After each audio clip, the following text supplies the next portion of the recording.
advice I can give you is look at it like a buyer, look at deals on the market. How would you, allocate, how would you structure a deal to buy this business?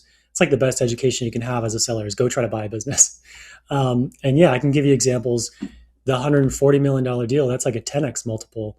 So that one is justified at a 10x because we're talking about recurring revenue that's sticky for life. Hormone therapy. I mean, you can't just stop that stuff. It's for life. So the metrics on the subscriptions for them are through the roof, which makes it very, very valuable. And they're growing at a rocket ship clip.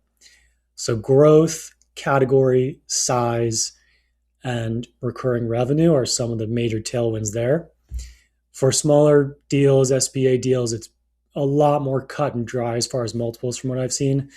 That's usually the 3 to 5x range. Now it's 3 to 4x range, depending on the market. High interest rates. I mean, I saw data come out from, I forget if it was BizBuySell or one of the marketplace reports, and the average multiple was like 3.05 or something. It was like right at that 3 times. So a lot of the small owners I talk to, and small being like a lot of stuff sub $2 million EBITDA, even if you're making $1.5 million EBITDA, you think you're making a lot of money, but a lot of private equity won't even look at you. And you're still might be in that SBA ballpark because with pari passu, you can still go up to about 10 million for an individual buyer. I had a $9 million IT business that was one individual buyer with SBA and pari passu. So a lot of the smaller guys, I'm like, 3.5, 4 times. And I can usually tell halfway through that conversation based on their business and their goals in selling if that's going to be worth it to them. And I'll just be straight up with them and I'll say, look, at this point in the market, where the market is and where your business is, the size and category and everything, I think buyers will only offer 3.2 times. And I don't think that's going to be worth it for you. So I think you should keep growing it for another year or two. Let's touch base in 6 or 12 months. Let's try to get you 4 times. Let's put these changes in place to get you there.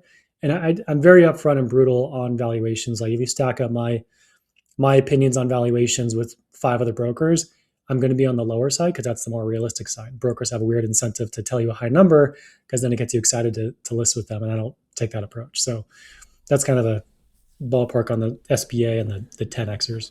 Yeah, and what I would stress to owners is we talk in terms of multiples. So you say 3, 4, but if your EBITDA is $1 million, 3 to 4 is $1 million, right? That's $1 million. Mm-hmm. And so you got to be careful because you can think about multiples because that's how we talk.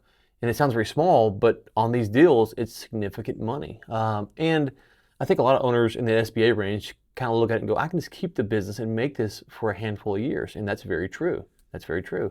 You get above that SBA range and you get the 10x multiple. Obviously, that's a different story. But I had a call with a guy yesterday, and he was buying a business, and I think the EBITDA was, let's say $1 million. It was a little bit over $1 million. And I said, well, it's a good business. Why is this owner selling? He goes, he's got Parkinson's, I think what it was, and his health's going down bad. And he was going to sell for pennies on the dollar from what this guy told me, at least, what it should be worth. And a lot of owners don't really position because that stuff does happen. The bad things happen, and you don't expect that. And then you want to sell because you have to sell, and the company's not worth, instead of 4, it's worth 3 or 3.2, and it could be worth 7 if you had done these things. And you touched on it there. You said, come back to me in a year or two. And that's, I think, part of this that gets overlooked is, I can make these changes, and then all of a sudden it goes from 3 to 7. It's like, no. You got to make these changes, and you have to show that they've worked over a period of time. So a general rule, is it a year, 2 years for changes for owners to make that buyers would appreciate? Is it longer? Like, what's your general rule of thumb there?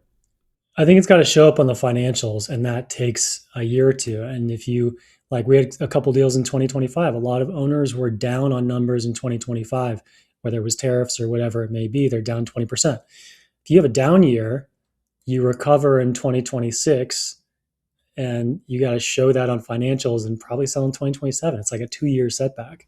And the one thing you mentioned that I want to put a caveat on is owners, when they say to me, well, I can run it for 3 years and make the same money, that's kind of true. But the one caveat I point out to them is taxes, because selling a business is long-term capital gains. If you're in California, you're paying high income, that's income tax. So there's a bit of a tax difference there. I point out to them, and so when I explain it to them, I say, yeah, I mean, if you can sell it for 3.5 times, is it the go no go decision for you as an owner is it worth it to pull forward 3.5 years of cash flow now, and you can reuse that capital elsewhere, you can retire, you can do other things with it, or is it worth it? Do you have the time, energy, and motivation to keep working for 3 or 4 years?